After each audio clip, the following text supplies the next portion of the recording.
everyone, welcome to the Redmen TV. Liverpool straight back into action. Huddersfield Town away from home.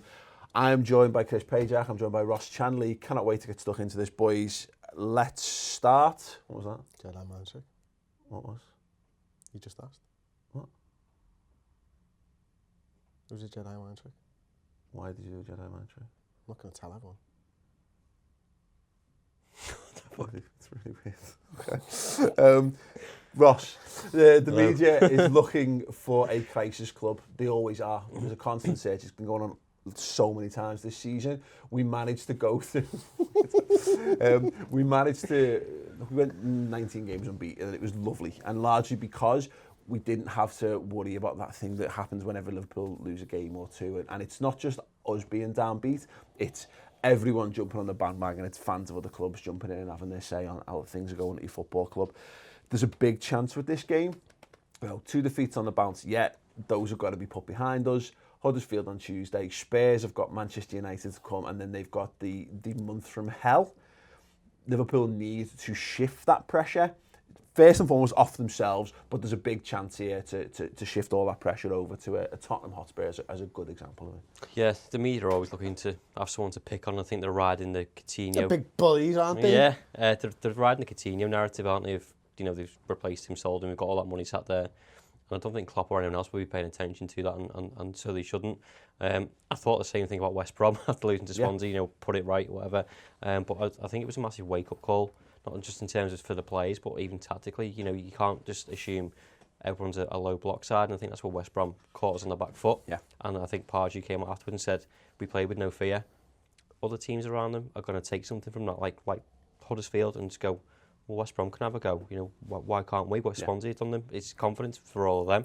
I think we need to go out on the front foot and show them what we're made of, and stick to our game plan and not listen to the likes of what the media's saying. Like you said, those players were in part harsh, embarrassing at times. Come to show the fans that you're sorry for going out of the fucking FA Cup and what you're made of. Yeah, no, absolutely. This is the thing, isn't it, Chris? Is that we can sit in the mire and we can sit and ponder till the cows come home about why it has been bad, or the mistakes that have been made in the last 8 or 9 days. But at the minute, getting into this game, it serves no purpose. This is the next game. Liverpool need to get back on the horse, and we said this on the Final Word show.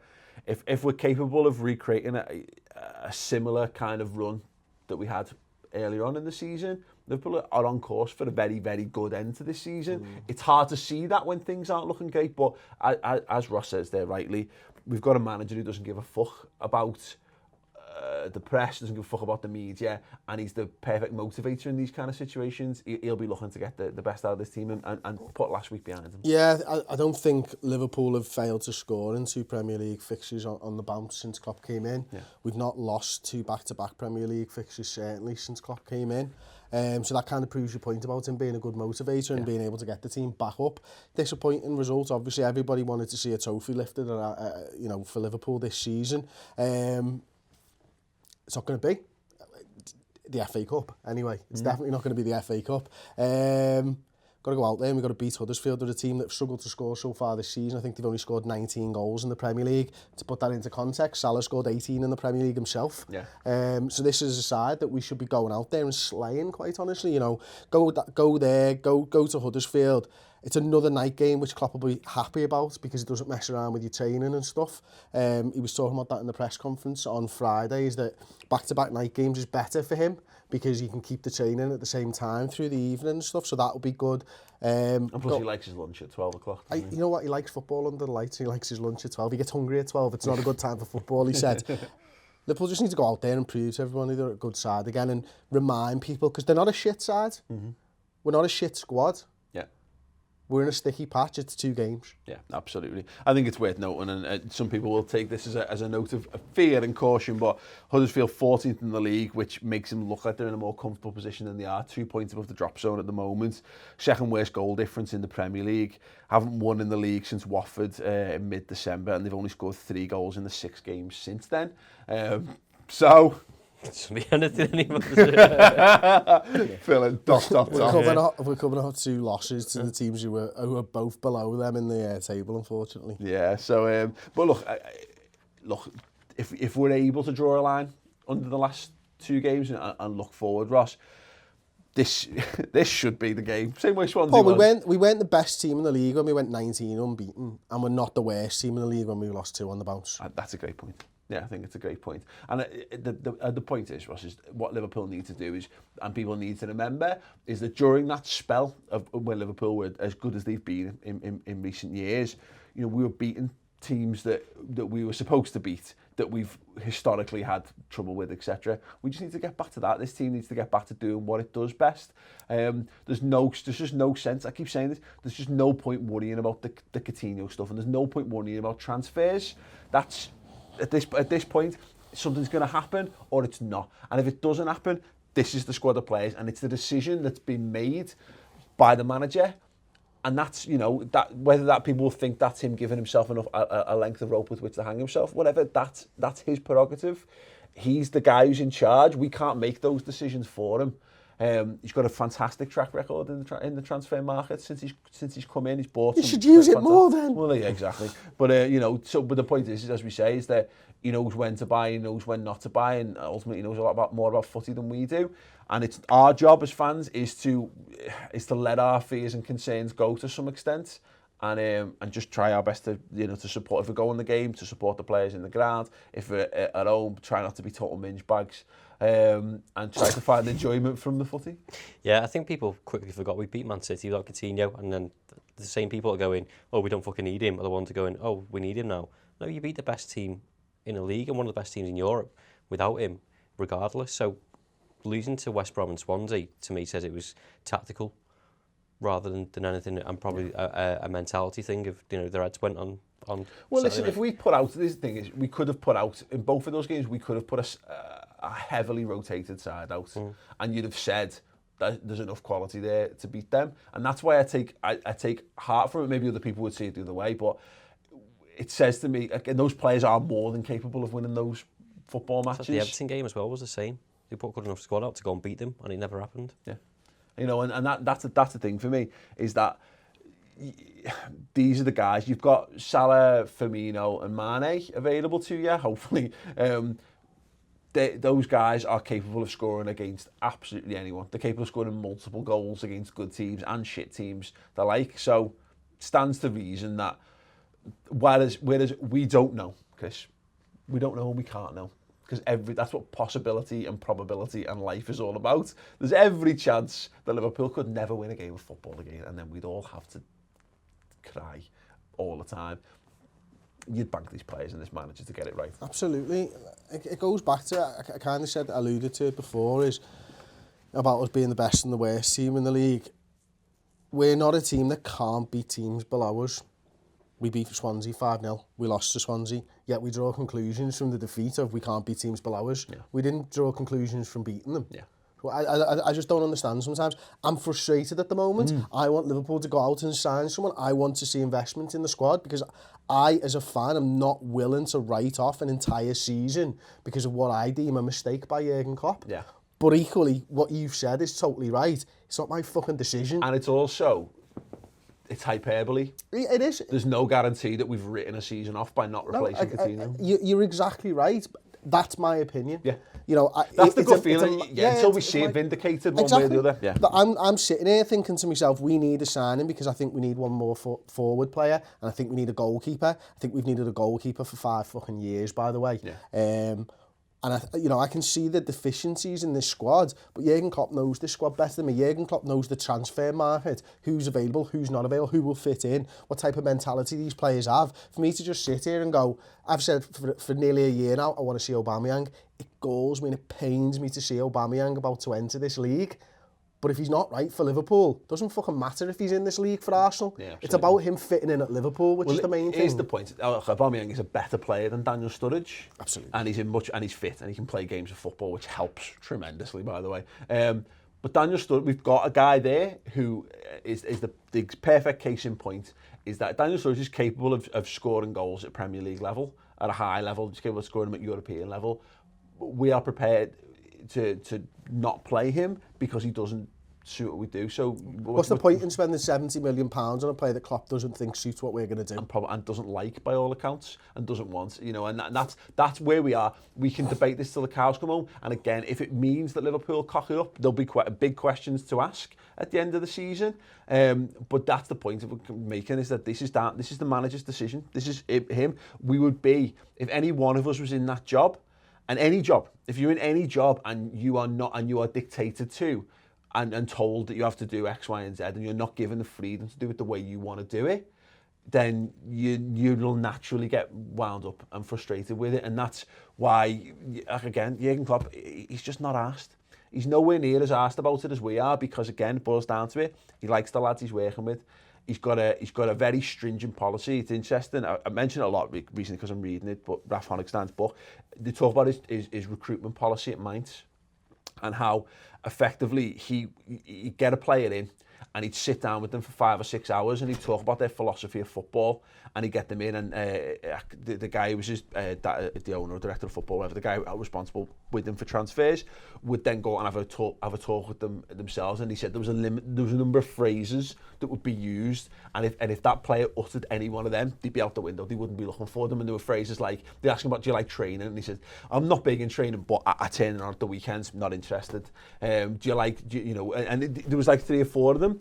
And whenever I look at players who go out the door, who have gone out the door, or players that we're not in the market for, Aubameyang's been dropped twice this season for not turning up to team meetings. Well, look what happened. It happened with Sacco. Some might say it's cutting off your nose to spite your face, but if we're built on a collective. Exactly that. We are a team that is built around that collective. The sum of the parts is greater than the individual part, and that's what he requires. That's how he works. If we don't want us to be that, and we want to be, that's not what Mourinho. He is to some extent, to be fair. He does create a siege mentality, but it's a siege mentality that burns brightly, short but brightly. Carlo Ancelotti is your guy who goes in and buys your big name players and puts them in and then goes and does those things. Maybe that's what we need. I disagree. I enjoy what we do, and I enjoy the manager, and I enjoy what we're getting out of it. We just got to keep our heads a little bit more and ride it out and see where it comes out. But if you are listening, Jurgen, I would love a signing before the transfer window shut. It would make us all feel loads more relaxed about things. Lallana, Ross, likely to be out for this game. I think there's talk of him being back for Spurs. Henderson, I guess, probably a decent time to bring him back in now that he's fitting back. Club captain, we saw what a positive impact he can have on this side in his cameo at the weekend. Maybe him and Milner, decent chance to get them back in. Yeah, I think Emre Can could do with a bit of respite as well. We've already mentioned the amount of games that he's played, and obviously on the back of poor performance. You saw fresh legs from Henderson, brought a bit of spark and a bit of brightness into the game. And he's had a long period of time out. Go and prove your worth, and he's ultimately competing for that 6 with Can now, I think. Yeah, because he's been in there for so long, and Chan's... I think we're facing a horses for courses situation. I don't think that's a bad thing for Liverpool at all. I think we're maybe used to this mentality of the captain has to play 55 games a season. But I think I don't think either of them is the perfect fit for what we need, week in, week out. But we've said it. Emre Can, when you've got a battle on your hands in midfield and you need a bit of blood and thunder, perfect for him. Jordan Henderson, when you're going to have lots of the ball and you need to move it, you need to assert your dominance, I think that's the right type of game for him. Nothing wrong with being in that situation. No, and then again, I'd bring Milner in as well for the same reasons. I think Gini was absent for most of that game against West Brom. Just give him a break. To play 2 games within 3 days is hard for anyone, and in particular with Spurs coming up. I think Spurs game would suit Can, Gini better, and Ox would suit them better, like the City game. Someone's going to come out and come and play against you. West Brom did that to an extent, but you kind of know what you're getting with Spurs at that point. Absolutely. Well, we're going to come on to the lads' preferred 11 in a moment. But before we do, we were privileged actually to spend some time in the company of Liverpool ladies midfielder Caroline Weir. You'll have seen, some of you will have seen the Xabi Alonso challenge is back. It's our signature skills challenge. Chris was in goal. Go and watch that. Well, we've got that, and we've also got a fantastic interview that Chris did with Caroline, talking about the role of playing the number 10 as well. Very interesting stuff. Have a little look. Did you find it easier, obviously, to come up against the possession side, or did you find it easier to come up against a low block side? I think for us, we're better against teams that want to play. So Man City, Chelsea. because the game is more expansive, there's more gaps when they're trying to play, and then we kind of counter-attack. I think it's always difficult to play against a block because it's so tight in there, there's just no gaps. So yeah, it's more difficult. Does a lot of responsibility fall on you as the number 10 in those low block sides when you're facing them? I mean, does a lot of the play have to come through you, or is it about creating space over on the wings and causing overload on one side of the pitch? Yeah, I think it's a bit of both. I think I rely a lot on the two midfielders behind me to give me the ball, really. She's amazing. Yeah. Yeah, no, her knowledge on football is incredible, actually, and some of the insight that she was showing, you know, I spoke to her for about 20 odd minutes and stuff, and there's just things that she was mentioning. I was like, what does that mean? Yeah. You know, if you ever want to know about like what recovery is in football, she answers it, because people talk about recovery all the time like it's some knowledge that we should all know what it is. Yeah. She explained it all to us, and there's a few other little bits and pieces talking about playing with a back to goal and the roles of the number 6, stuff that you can take from the women's game and directly apply to your knowledge of the men's Liverpool football team. Absolutely brilliant. Absolutely. I think the stuff for me was about playing against the low block side as well, and how you handle that. And yeah, really, really interesting stuff. And again, there's Abby Alonso challenge, really good fun. Chris the Cat in goal. Mate, I'm amazed. How are you physically? Fine. Perfect. Not a problem. Great. Do watch both of those videos. The full interview is on the redmentv.com, so go over there, subscribe. Highly recommend. There's some brilliant stuff we're doing over there at the moment. Chris is going to be chatting to Melissa Reddy this week as well. As soon as the what do you say when the window shuts? Slam shut. When the window slams shut, I'll be speaking to Mel Reddy. Yeah. The week after we've crashed out of the FA Cup. Absolutely. So yeah, and obviously you've spoken to the likes of John Northcroft last week, Chris Baskin the week before, Chris Williams the week before that. It's a change from talking to you, actually. Absolutely, nice, refreshing, yeah, absolutely. So yeah, some amazing content going on. So if you want loads of depth and insight into Liverpool Football Club, we've got the relaxed chat, but if you want a bit of a deeper dive into how things are working on the pitch and off the pitch as well, go to the redmentv.com and sign up. So lads, should we do preferred 11? Let's see what you've got. I thought that was your team. I thought, right, okay, so you've gone for me in goal. Wow. I'm fed up with these three. I'm so bored of the conversation. Wouldn't it be fucking delightful if a Liverpool goalkeeper just owned that position between now and the rest of the season? Loris Karius, me good mate, me Pro Evo buddy. If it could be you, that would be splendid, mate. I'm all for giving Ward a chance, but he's not getting them, so just give Paul on the balance of probabilities, it's almost as likely that I'll play. I think it is. Yeah. And I'm not even in the squad. I'm not a registered Premier League player. You could do a job, buddy. I've gone with Karius naturally. I would put Ward on, honestly, just because at this point I just want to see him. I don't think this is the game. Like I've said for a few weeks now, Karius needs to just play every game between now and the end of the season. I thought it was fucking stupid putting Mignolet in the FA Cup. I thought the only option there, and I said it and people brought it up, I thought the only likely option other than Karius was likely to be Ward. Totally wrong. Couldn't have been more wrong. It was Mignolet. He was shit. Let's just play Karius now for the rest of the season and buy someone really good in the summer. Okay, Ross, you've gone for Ragnar Klavan to come back into the defence. Yeah, I thought he was our most consistent defender prior to that, and I don't think John Matip deserves to start. Being brutally honest, I thought he was shocking. I don't think he was great against Swansea either. Yeah. And having that commanding centre back in Van Dijk, I just think he'd work a lot better with Ragnar Klavan. Yeah, I mean, it's another one of those situations, isn't it? Because you've kept faith with Matip in your preferred 11, and that there is an extent to which I would just rather Liverpool play the same back five for the rest of the season now. And that means finding a part. If he thinks Matip's the second best defender of the club, then put him in and play him. Yeah, I just don't see. Yeah, I think it's shown the last two games that he thinks his starting centre-back partnership is Matip and Van Dijk. I don't see he's the type of guy who will chop and change, who'll make a decision quickly on that. I think he's obviously seen Matip, Lovren and Klavan all season long in training, in games, and decided that Matip and Van Dijk is the future for him. It seems nuts because, let's be honest, and I'm not having a go at yours here, we know Lovren's not it. We know Klavan's not it. We're not 100% sure Matip's not it, but he's probably not it either. Yeah, my thinking on the Lovren thing is that I think Klavan's been fine, and I think he's kind of developed really good. He's developed a bit of a cult status. But he's fine, isn't he? You know, he's not particularly dominant in the air. He's not particularly fast. He's just fine, and he's a perfectly adequate squad player. Like I said on the Final Word show, my fear is Matip and Van Dijk are a little too similar, and not in terms of like the dominance at the back, because I don't think Matip is sufficiently dominant. Just in terms of how they play them with the ball at the feet, I think they both want to be that cultured midfielder. I think that provides a nice balance for us. I don't know. It might just be one of those things with Lovren where it's literally the last throw of the dice for Lovren for me. This is sticking him with Van Dijk. If they manage to click as an amazing centre-back partnership, then great. It will be Matip, and I've got no problem with it being Matip. I don't see that. I don't see the point.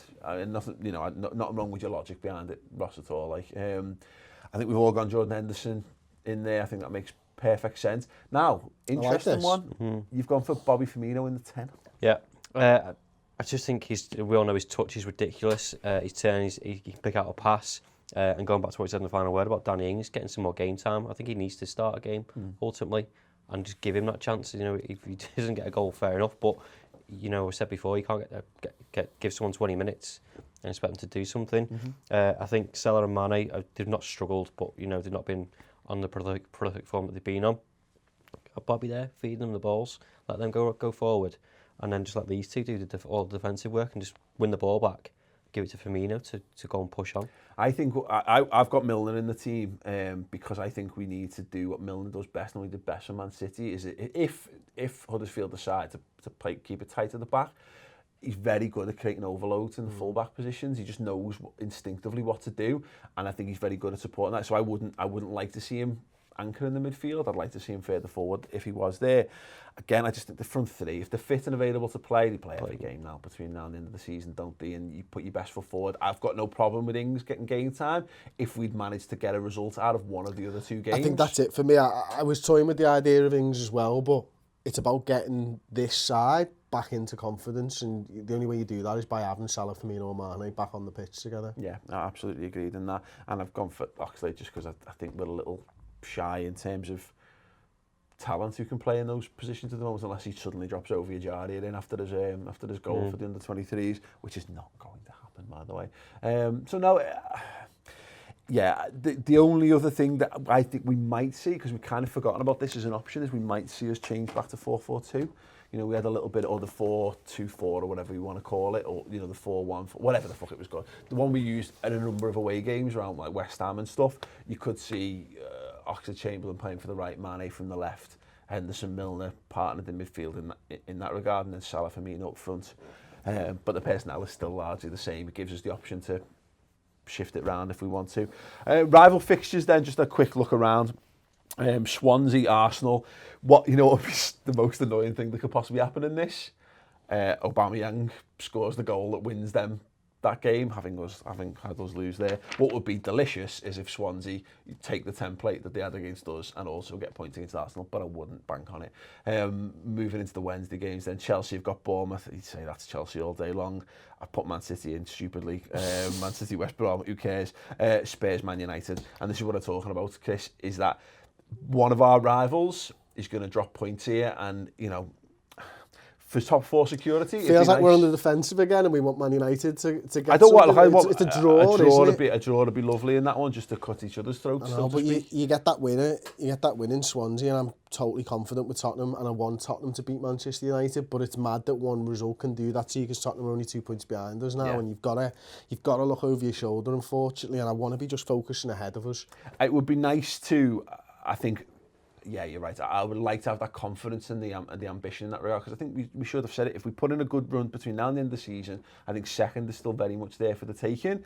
And particularly, look, if Spurs take 3 points, but the gap to Man United will start to close very, very quickly. But given the run, Spurs are going into an horrendous run of the season.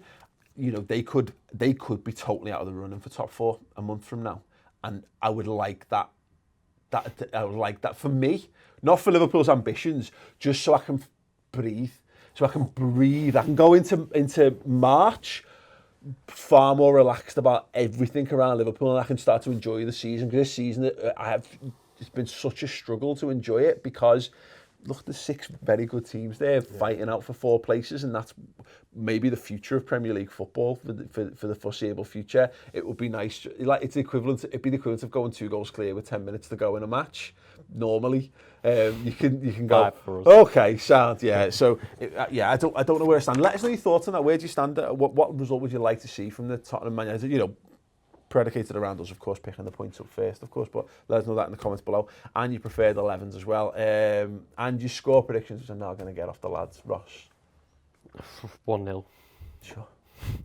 3-0 Liverpool. I think 3-1 to Liverpool. Will probably be like 2-0 up. They pull one back and go and get the third.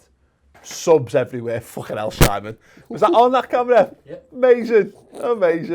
You fucking long-legged prick.